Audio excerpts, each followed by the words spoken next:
The summer of 1900. While the Boxer Rebellion ignites China, a silent tragedy unfolds among the mountains of southern Shaanxi. It is the story of a man who chose to become Chinese with the Chinese, paying for that choice with his life. This man is Father Alberico Crescitelli. Born in 1863 in Altavilla, Irpina, Alberico showed his heroic mettle long before he ever set sail. In 1880, he entered the Pontifical Seminary of the Holy Apostles Peter and Paul in Rome, an institution that, in 1926, would be merged with the Lombard Seminary for Foreign Missions to form PIME. Newly ordained in 1887, he found himself in the midst of a cholera epidemic in his hometown. Instead of fleeing, he stayed.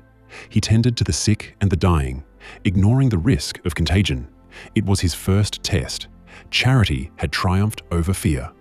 In 1888, he departed to announce the gospel in China, in Hanzhong, southern Shaanxi.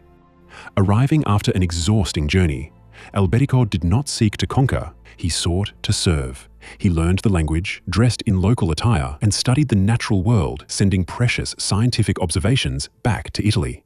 But his heart beat for the marginalized. In a rural China marked by poverty, Alberico suffered at the sight of young girls abandoned by their destitute families. He used every penny of his savings to save and nourish them, writing home, "My desire is that my small nest egg be used to gather and educate abandoned children." 1900. Alberico was sent to Yangtze, a remote area struck by famine. The local elites, corrupt and powerful, sought to exclude Christians from the government's food distribution. Alberico demanded justice. He ensured that even the poor converts received their ration of rice. It was his death warrant.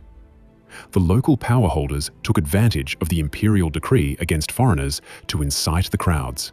It wasn't patriotism, it was revenge. On the evening of July 21st, Alberico was betrayed and handed over to an armed mob. What followed was, in the words of Pope Pius XII, one of the most harrowing martyrdoms history remembers. Beaten with swords and clubs, wounded in the face, dragged like an animal toward the river. They burned his flesh with lit candles while he was still alive. Yet, throughout that ordeal, not a single curse escaped his lips. With a faint voice, he prayed. Turning to a passerby, he said, "Forgive them, for they know not what they do." He was beheaded on the riverbank, and his body was thrown into the current to erase every trace of his existence. He was only 37 years old. They wanted to erase him, but history returns to us the crystalline truth of a man who loved until the very end. Beatified on February 18, 1951, and canonized on October 1st, 2000, the only saint to date among the missionaries of PIME, Alberico Crescitelli remains a bridge between peoples. A martyr who shed his blood not out of hatred, but out of loyalty to the gospel and love for the people. From the banks of the Han River, his voice still reaches us today. True greatness lies in giving one's life for one's friends, and even for one's enemies.